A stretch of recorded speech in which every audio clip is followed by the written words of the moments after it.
How are you? I'm wonderful. Yourself? I'm good, thank you. Thank you so much for taking the time to talk to me today. You're the number one person I've been wanting to talk to for the past couple of months, so thank you. Wow. Well, thank you. I'm flattered. No pressure. No pressure. None. Zero. So you came to WWE as a trainer and then a producer. How has it brought to you to transition into this on-screen role? Well, I think that's been an interesting byproduct of just how society worked. There was a need, I think, for someone on our broadcast to fill the old GM role, so to speak, without going that far and naming a general manager, because we wanted to stay away from that. But they needed somebody who had a little bit of authority and respect to the talent. And I've been around the industry for a long time and have come up with so many of our superstars in various ways and on different paths. And we all kind of ended up in the same spot. So it was almost like these guys used to listen and work for Adam before. So it was a natural, hey, we kind of put on that old hat and here we are. And it's been fun. As a wrestler, when did you first realize that you'd like to take backstage role and get involved in creative? Because you'd kind of done that before WWE. Yeah. You know, the funny part about me specifically is I didn't fall in love with the industry just as a performer. I kind of was intrigued and wanted to grasp all the different aspects of what we do. So from the very beginning, and I go back to the mid-90s, I was always as interested in why are we doing this as opposed to just going out there and doing it. You know what I mean? So I think it's just a love of the business. Yeah. As a wrestler, is there any caution for you when you were wrestling, like to speak up creatively, to be that guy where people might think, oh, is he trying to move into a booker role, that type of thing? Well, I think every wrestler, especially when they're out there touring, and I did a whole lot as a freelance guy in the independent circuit all over the United States and a lot internationally too. You have that vested personal interest in what you're doing. And a lot of times that can come off selfish. But at the same time, you're just trying to do what the promoter wants you to do as best as you can. So if you don't have that kind of interest, I always look at it like, hey, man, if I'm not trying to make this better, not just for me, but for you, then what am I really doing here? I don't want to just come and collect a payoff and go home. I want this to be beneficial, not just for me, but for the person or persons that I'm working with, and for you, the promoter. So we all make as much money as we can. So I think if you're just taking a well-rounded approach to the business in general, it's hard for someone to look at you and go, oh, he's trying to be the booker. No, I'm just trying to help everybody do good business. And I've always taken that approach.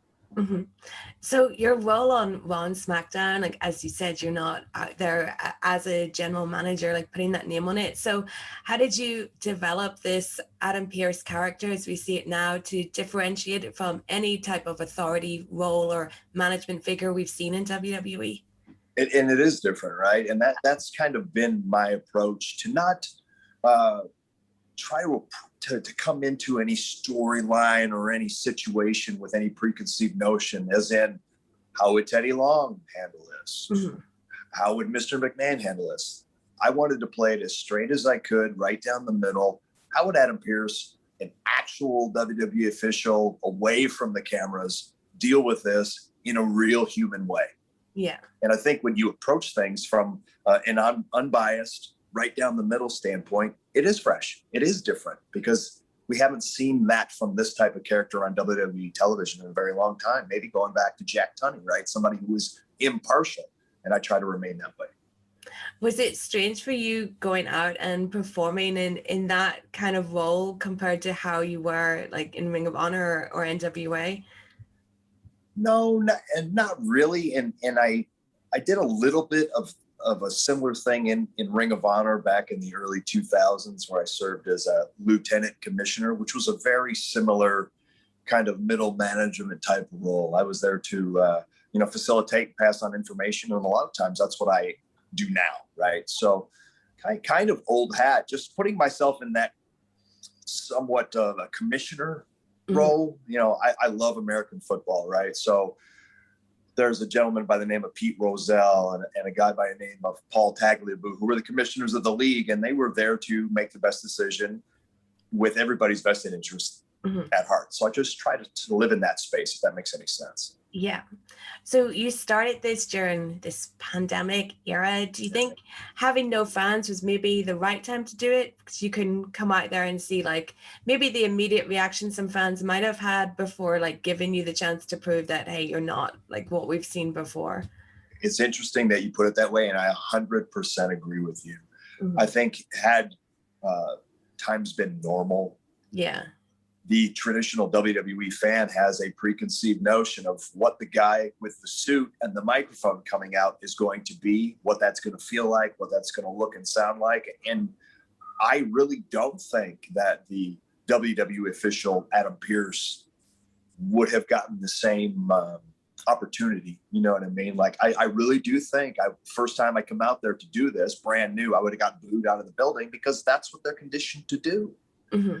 And given the state of things, without having live fans with real human emotions and that emotional give and take on the spot, allowed us to explore this and let it happen several times. So that now, I think when we go back live in front of fans, they're going to have already their own different preconceived notions of who I am as a character, and they may listen. They may boo, they may cheer, but I think they'll listen. Have you been thinking a lot about that now that the return to like having full fans is coming? Like how do you react to Adam Pearce? You know, I'm very excited. I think just having been a lifelong fan of what we do, mm-hmm. and then having worked here for, you know, the past 6+ years, the missing ingredient, the real missing ingredient to our magic is the WWE universe, you mm-hmm. know, and we've tried as best we can to replicate that. The technology, my God, it's amazing. The Thunderdome, what it really is, it is a spectacle, and that's really trying to bring as much of a live event atmosphere as we can to the viewer at home. But it's just not the same, and it never could be the same because that give and take, that emotional connection that our superstars have with our universe can't be replicated. I just, it's been so different, and we've learned a lot about ourselves as performers and as an industry throughout this. Mm-hmm. But that one thing we've all really, really, truly, honestly missed is coming back, and we can't wait. We're excited. Mm-hmm.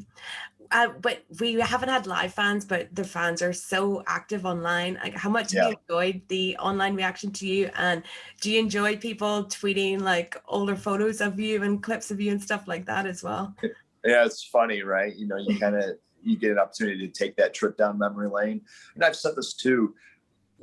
The WWE universe is so passionate, you know, and they're so sometimes focused one-track mind on what the WWE product is. They're not really in tune with where did these people come from. So it's almost like when they see these old pictures of me wearing the NWA title or whatever, it's like, wait a minute, that guy was a wrestler. Yeah, that guy was a wrestler for 20 years, and you never know it. So it's like getting to know somebody and you're learning new things all over again. It's been a lot of fun. Mm-hmm. And you helped train Bad Bunny for his WrestleMania match. What was it like working with him, and how was the different approach from sometimes we see people come into the Performance Center who are athletes, but they don't have any wrestling experience. So how did you approach training him? I approached, it's funny, and people will hear this and probably not believe it. I took the same approach with Bad Bunny that I've taken with every single newbie that's come into the Performance Center, whether they had experience or not. You have to dip your toe in the water. You have to get a sense of what their athletic ability and passion is before you really delve into what we do. Mm-hmm. It just so happened that Bad Bunny loves what we do, loves it, and you knew it instantly. There was a passion for what we did beyond, I'm a fan that watches Raw or SmackDown. He loves what we do and has for a long time. So I never heard the word no come out of his mouth, and we put him through every single pace that we put anybody else through. And I pride myself on that. Yes, it's Bad Bunny. Yes, he's a worldwide superstar. Yes, he's a Grammy Award winner. Yes, he's a celebrity. And yes, he did every single thing that every other trainee, whether we knew who they were or not, did. And he should take a lot of pride in that, because I do. What was the backstage reaction from you and other people that had worked with him actually seeing him pull off that match? I think everybody's minds were blown. Mm-hmm. You know, I had a good sense pretty early on that he was going to do whatever he could to make sure that he delivered at WrestleMania, you know, and they had a lot of ideas, him and his people. And obviously we had to make sure that what we were going to do in that match was good. Number one, going to be safe. Mm-hmm.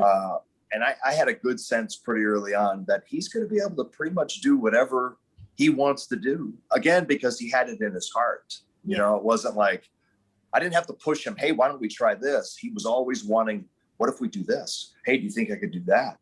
Does this work? And when you have somebody who wants to, and I say this as a coach all the time, I want as many people with a want to attitude and not a have to attitude. Mm-hmm. You know what I mean? Every day he wanted to. He wasn't there because he had to be. He was there because he wanted to be, and that makes life easy. Mm-hmm. So around like 1997, we saw you in WWE doing some enhancement matches and stuff like that. Back in that time, what was your goal and what was it like doing that for WWE then? You know, that period of time for me as a very, very young wrestler, 97, I think the first time I did Monday Night Raw, I was 19, or maybe I was 18. Wow. So I was a kid. So you're just figuring out what you're doing at that period of time. I'd probably been wrestling for a year and a half or so and just was really lucky to be there. But that perspective back then, seeing the machine and how it operated and what the guys did and what the expectations were kind of set me on a path for, okay, I'm at this level. Someday I aspire to be here, and I got a sense to see what happens here. Mm-hmm. And then kind of, craft my own journey, or what I perceive to be my own journey toward getting there at a very young age. That was an opportunity that most people don't get, especially being that young. I was very lucky and very fortunate. Mm-hmm. There's people that you cross paths with before WWE who've ended up being big stars, like Daniel Bryan and Adam Cole, and these are mostly like smaller guys. Like for you, what's it like seeing them get that big stage, and how do you see the business has evolved since those days when you were doing the enhancement matches in WWE? Yeah, it's interesting, right? Just the kind of transition to what our athletes look like. If you look back at the early 80s and then throughout the 80s, you're talking about giant individuals, right? And just for personally speaking, for the vast majority of the 20 years I was out there competing, I was always one of the bigger guys on the cards, always. But in comparison, when you watch those matches from 97 or so with me on Monday Night Raw, I'm obviously not nearly as big, for instance, as someone the size of Crush, who is a giant in his own right. So I'm happy to see, number one, people that I've come through and been around for a long time have success. And if from guys with a smaller stature, that's just the evolution of our business. I think it's trended toward a smaller athlete, a more athletic athlete. And those guys are the epitome of that. So I'm very happy for them. Mm-hmm. Along with yourself, like another pandemic highlight really has been Roman Reigns and his new character. Since you worked backstage with him before, are you surprised at how he's adapted to this new character and how good he is at it? I'm not surprised at all. Again, you cannot teach passion. And I think anyone that has been around Roman for any duration would tell you that he exudes that word passion. Obviously, coming from a sports entertainment wrestling family, he's bred for this kind of thing. Mm-hmm. And for a lot of time, I think a lot of fans were predisposed to boo Roman anyway. Especially at our television broadcast. Completely different on live events, which is so bizarre. But he's gravitated towards this position and taken that proverbial ball, and run with it in a way that I don't know anybody really expected him to do it. Mm-hmm. But man, it's fun to watch him evolve. We'll see how this character and how Roman as a performer continues to evolve. For my money, he's the best in the business. I've said that to his face. I'll say it publicly. And he's a pleasure to work with. He really is. Mm-hmm. The times that we've seen you in the ring recently, like, can you describe what a different feeling it is doing this now from back when you were doing it as an active wrestler? Well, I get this question quite often on social media. Don't you want to be an active wrestler? No, 1,000%. The answer is no. Zero interest in putting on my tights and boots for a living ever again. But when occasion calls and they need a certain story told or a certain scene conveyed, I'm happy to say that at my advanced age, I still have the ability to get that done. So not in a hurry to do it very often, but If you need me, you know where to find me. Everything that you've done the past couple of months on screen, what's been the most fun part for you? And may I mention the Postman Pearce, and will he be making another delivery anytime soon? You know what? I have that mailman outfit in my closet. And again, should occasion call on me for a message to be delivered, I think I could put on that trusty blue shirt and hat and get that delivered. That was fun. Talk about things you never thought you would do. Hey, you're going to wear a postman outfit. Really? Okay, let's wear a postman outfit. If you can't have fun doing what we do, you need to find another line of work. Mm-hmm. So that was a lot of fun. I think the interplay and the relationship with myself and Sonya Deville, as it's continued to kind of ebb and flow, has been a lot of fun too. I'm anxious to see where that's going to go in the future. And you never know when Roman Reigns might want to look down his nose at old WWE official Adam Pearce, and who knows where that can go. We've seen that come to blows in the past. So you never know. Keeps me on my toes, keeps me having fun, and I wouldn't have it any other way. Awesome. Well, thank you so much for taking the time, Adam, today. It's been wonderful to speak to you. My pleasure, Steph. Thank you very, very much.